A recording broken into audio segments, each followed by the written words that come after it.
which is very worrying because people were not being treated well. I was not able to say goodbye to people.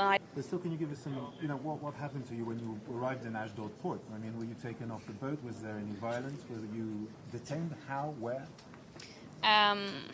No, I prefer not to go into details.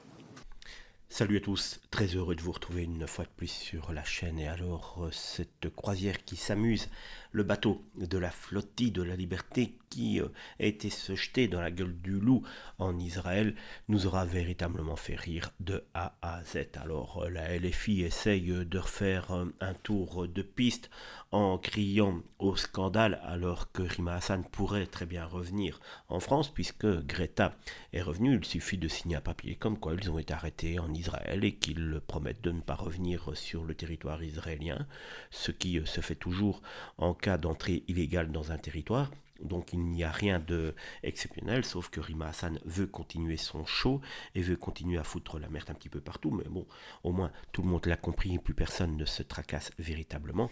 Mais donc ce retour de Greta nous a donné un droit à une interview assez fantastique, puisque elle nous a fait un témoignage d'une violence psychique où on ne sait pas véritablement si elle va s'en remettre. D'après elle, ils ont été affreux, vraiment très très méchants à bon.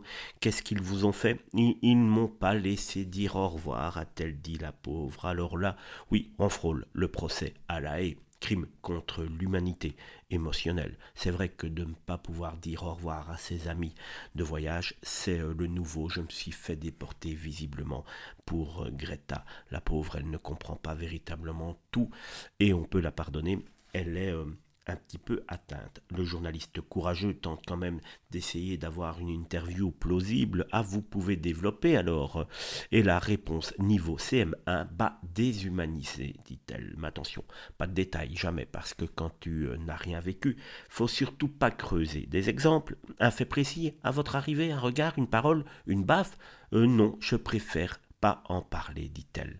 Traduction, je cherche encore ce que je pourrais inventer sans que ça se voit de trop. On est à 2 doigts de, ils ne m'ont pas proposé de jus bio et il n'y avait plus de tofu au self. Résultat, une masterclass de victimisation 2.0, beaucoup de soupirs, zéro contenu et surtout, pas de mensonges crédibles, même pas l'effort, c'est ça le vrai scandale, ils prennent décidément tellement leur auditoria pour débauder qu'ils ne se donnent même pas la peine d'essayer de trouver un mensonge cohérent.